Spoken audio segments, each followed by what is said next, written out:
CyberHub bunker and studio. You're tuning in to the CyberHub Podcast. And now for your host and CISO, James Azar. Well, good morning, security gang. Welcome. It's Thursday, April 14th, 2021. 2022. Why did I say 21? All right. I want it to be 21. It's not. It's 22, April 14th. I'm still in Israel. Things are going crazy here, but I'm very, very excited to wrap up the show this week. We've got a lot to talk about today. A lot of big things going on in the world of security. I know I've been saying that a lot lately, but again, a few months ago, I said the game has shifted for us as practitioners.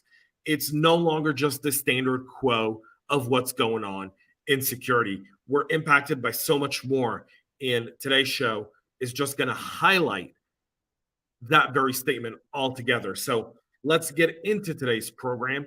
Before we do that, though, shout out to KnowBe4 for their support of our program. Also, whatever you're drinking this morning, this afternoon, wherever you may be watching us in the world, coffee cup cheers, make it yours, enjoy it. I've had way too many espressos to have one at 4 p.m. Israel time. Just let's keep it there. All right, here we go. Let's get into today's show again. CyberHubPodcast.com. You can find all of our great content right there, organized for you beautifully, so you can check it all out. Let's get into VMware confirming a Workspace ONE exploit that's in the wild. Less than a week after the critical patch was sent out that affects multiple enterprise-facing products, VMware is warning that one of the flaws is being exploited in the wild. VMware updated a security bulletin that they issued nearly 10 days ago, April 4th, to add a single line that VMware has confirmed that the exploitation of CVE 2022-229-54 has occurred in the wild. The update adds to the urgency for organizations to apply patches and mitigate to stay ahead of our adversaries. VMware products have become a common target for nation-state APTs and ransomware criminals. The company didn't share any IOCs to help defenders hunt for signs of infection, and that's probably because they're seeing one exploit. They're still not fully aware of how that exploit really trickles down. This is affecting the VMware Workspace ONE Access and Identity Manager. It carries a critical severity rating, a CVSS score of 9.8. A malicious actor with network access can trigger a server-side template injection that may result in remote code execution, according to the advisory. So get your VMware Workspace ONE patched immediately.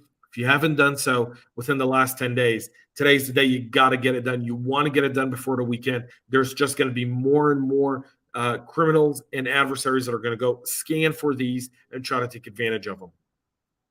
U.S. agencies are warning of a custom-made hacking tool that's been targeting the energy sector systems. Several APTs have created a custom-made tool designed to breach IT equipment used in critical infrastructure facilities. This is according to a new advisory from CISA, the DOE, NSA, FBI, and more. It's warning critical infrastructure operators of potential attacks targeting multiple industrial control systems and supervisory control and data acquisition devices, standing for SCADA. The alert says the tools used in the attacks were designed specifically for Schneider Electric programmable logic controllers, Omron Sysmax Next PLC, and Open Platform Communication Unified Architecture servers. Eric Byers, the CTO of ICS security firm Adalis Tech, told the record that Schneider Electric's unified Modicon PLC and OPC servers are incredibly common and are used widely within many major industrial facilities across the U.S.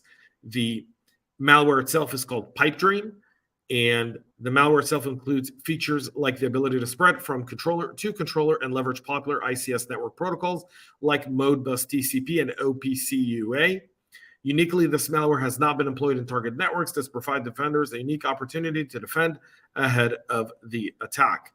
Specifically, the initial targeting appears to be liquid natural gas and electric community. However, the nature of the malware is that it works in a wide variety of ICS systems altogether. CISA has released several warnings about the energy facilities since the invasion of Ukraine by Russia, and so expect to see more of those. CISA is also warning organizations to patch the actively exploited Windows LPE bug. CISA added 10 new security bugs to its list of actively exploited vulnerabilities, including a high-severity local privilege escalation bug in the Windows Common Lock file system driver. The high-severity security flaw tracked to CV 2022-24521 was reported by CrowdStrike to the U.S. and the U.S. National Security Agency. It was patched by Microsoft just a few days ago during Patch Tuesday. According to a binding operational directive issued in November, all federal civilian executive branch agencies must secure their systems against this security flaw after being added to the CISA catalog of known exploited vulnerabilities. CISA has given them 3 weeks until May 2nd to patch it up. So 10 more added to CISA's must patch list, meaning you're going to see a lot more of that coming in on the federal side and escalating down to the private sector. Cisco's also patched a critical vulnerability in their wireless LAN controller. This specific vulnerability that Cisco announced on Wednesday that updates and released for its wireless LAN controller software addresses a critical vulnerability that could allow an attacker to bypass authentication. Tracked to CV 2022-206-9 or 5, has a CVSS score of a full 10, folks. The security hole exists because the password validation algorithm wasn't properly implemented. Thus, an attacker could use crafted credentials to bypass authentication and log into a vulnerable device as an administrator. The issue was identified in the WLC software releases 8.10.151.0 and 8.10.162.0 and impacts the following devices: the 3504, 5520, and 8540 wireless controllers, Mobility Express, and virtual wireless controllers.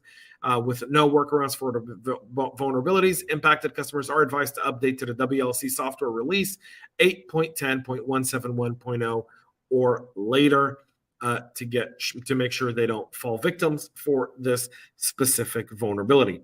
Microsoft used a court order to disrupt the Zloader botnet. Microsoft announced yesterday that it used a court order to shut down a criminal botnet called Zloader. The tech giant said in a blog post that its digital crimes unit got a court order from the United States District Court of the Northern District of the great state of Georgia that allowed it to take over 65 domains used by the actors behind Zloader to run the botnet. Microsoft said the botnet includes devices at schools, hospitals, businesses, and homes across the world.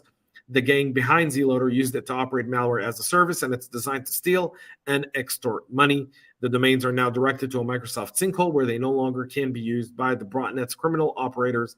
Zloader contains a domain generation algorithm embedded within the malware that creates additional domains as a fallback or backup communication channel for the botnet itself. In addition to the hard-coded domains, the court order allows us to take control of an additional 319 currently registered DGA domains, and they're working to block future registrations of those DGA domains as well. So Microsoft doing this work at the source by essentially targeting the domain registrars and trying to get this stuff out of there. We're starting to see CISA really increase their focus on patching and patching vulnerable systems that are actively being exploited. And security for a lot of us it's at the basics, right? It's good patching, it's good hygiene, it's understanding our threat landscape, understanding our risk appetite and where we're vulnerable and addressing those the moment those become available to us and risk our organization. Folks, that's it for our podcast today. Tomorrow, Jewish Passover, no show. Also, Monday, no show because of Jewish Passover. Next week, we'll be doing intermittent shows, so it'll be Tuesday and Thursday. Monday and Wednesday, we'll be taking the time off to spend it with family as we celebrate our exodus from Egypt and into freedom. Doing it from the Holy Land as well has a special meaning to me this year as well. So, folks, thank you all for watching. Thank you all for tuning in. Patch your systems. Get ready. We'll be back with a whole lot more on Tuesday. Until then, have a great rest of your day. And most importantly, stay cyber safe. We love feedback, so make sure to connect with us on social media and subscribe to our podcast on your favorite podcast listening platform.